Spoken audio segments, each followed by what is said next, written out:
Tensions with the Trump administration are reaching new heights. This amid a US boycott of the G20 summit and claims of a white genocide in South Africa. South Africa has been here before, cornered, criticized, and forced into a defensive posture by the United States.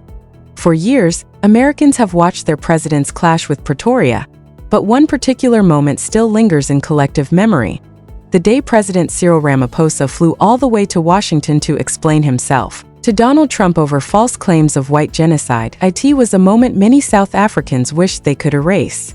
A moment that made the presidency look uncertain, pressured, almost apologetic.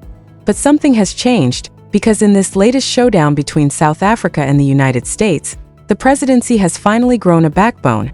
According to a new and unexpected report, South Africa has made a bold declaration. It will not travel to the United States to hand over the G20 presidency. And that single decision has sent shockwaves across global diplomacy. By tradition, the outgoing G20 chair, in this case, South Africa, must hand over leadership to the next host nation. That next host is supposed to be the United States. But the US has announced it will not attend the summit. And now South Africa is saying, fine, we're not coming to you either. If America wants the G20 presidency, it must either travel to Johannesburg or take it without the traditional ceremony. Two choices. No middle ground. And the world is watching to see which path the US chooses, and whether South Africa will hold its ground or back down at the last minute. Tensions between South Africa and the United States have been rising for months, and this latest clash sits right at the center of one of the world's most important gatherings, the G20 summit. If you've been following the headlines, you already know that South Africa currently holds the G20 presidency. This year, the summit is scheduled for Johannesburg, November 22nd to 23rd, 2025. The official title? The G20 Johannesburg Leaders Summit. The theme? Solidarity, Equality, Sustainability. For 2 days, the Nasrec Expo Center in Johannesburg will transform into a global command center. Thousands of delegates, hundreds of journalists, presidents, prime ministers, CEOs, and power brokers all under one roof. Preparations have been intense. Security teams, logistics units, and diplomatic staff working non-stop. The scale is enormous. 42 countries have confirmed participation, a rare full house. But behind the excitement, a political storm has been brewing, one that threatens to overshadow the entire event. South Africa confirmed attendance from 20 G20 member states, with one glaring exception: the United States. Also on the list are 16 guest nations and 6 regional blocs representing Africa, the Caribbean, and East Asia. However, not every leader will be arriving in person. Russia, Mexico, Argentina, and China will send ministers or deputies in place of their presidents to some observers. This looks suspicious. But South Africa's Minister of International Relations, Ronald Lamola, shut down the speculation immediately. This happens at every major multilateral event, he said.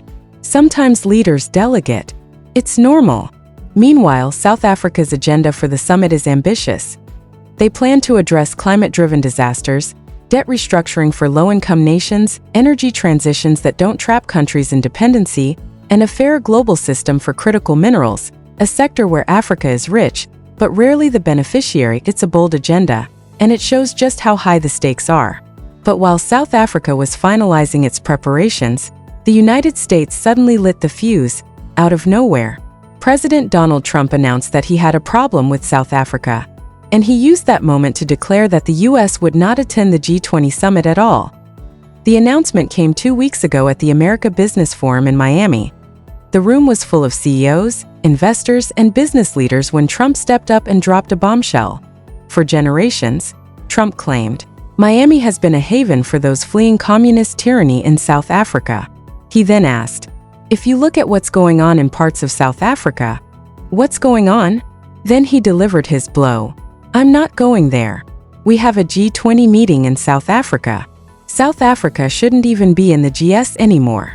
Moments later, he doubled down on his Truth Social page, writing that it was a total disgrace the G20 was being held in South Africa and accusing the country of human rights abuses, including claims of white genocide. These are allegations South Africa has dismissed for years. International observers have dismissed them. Data dismisses them. But Trump continues to push them. And then came the twist.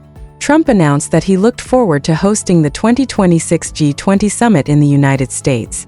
At his own golf resort in Miami, the message was unmistakable.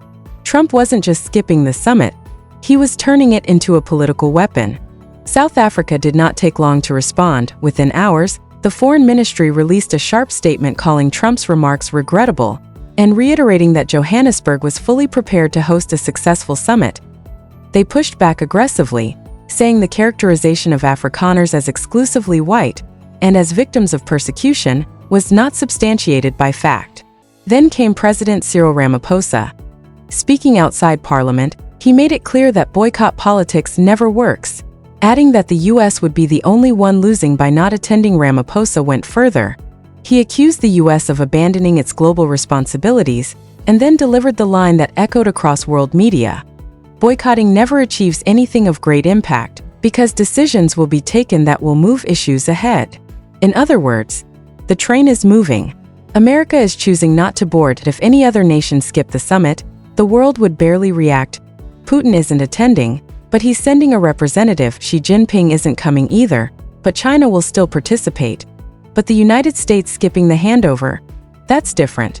Because at every G20 summit, the current chair must hand leadership to the next host. If the US isn't present, who does Ramaphosa hand the presidency to?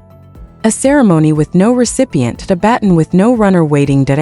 Tradition suddenly thrown into chaos, and that's where the real drama begins. According to South Africa, they are fully prepared to hand over the baton even if the United States refuses to attend. Minister Lamola explained it clearly.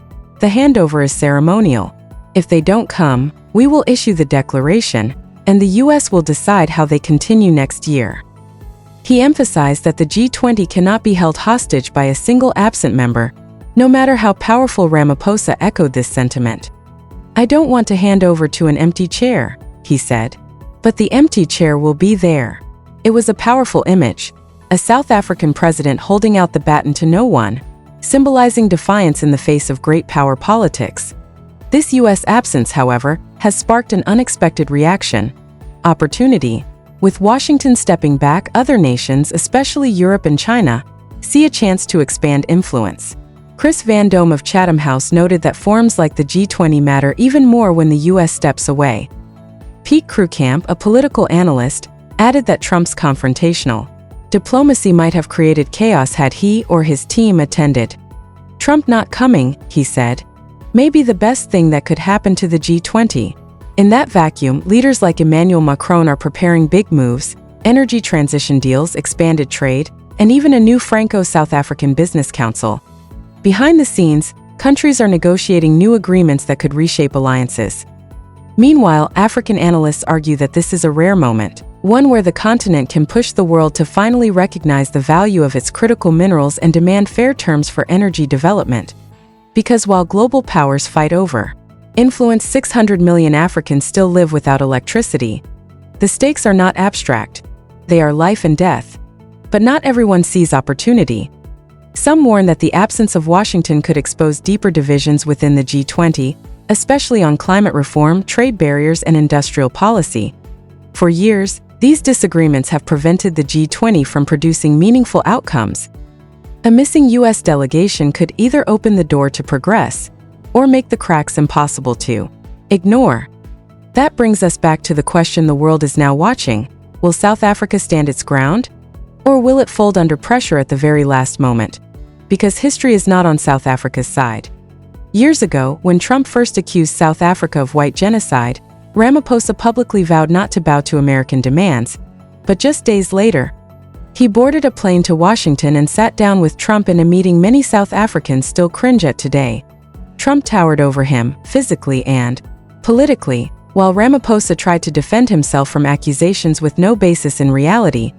Then came the most painful part. In the middle of trying to win Trump's approval, Ramaphosa offered South Africa's critical minerals, rare earth metals, and industrial resources to fuel America's re-industrialization. To many South Africans, it felt desperate that it felt like giving away the very resources South Africa needed for its own development. And Trump still labeled the country a white genocide zone. Maybe this time the presidency has learned its lesson. Pandering to Washington, especially under leaders like Trump, is a losing game. So now the world waits. Will South Africa hold the line? Will it refuse to travel to the US for the handover? Will it defend its dignity, its sovereignty, and its place on the world stage? What do you think? Let us know in the comments below. Don't forget to like, share, and subscribe for more deep dives into global politics and African geopolitics.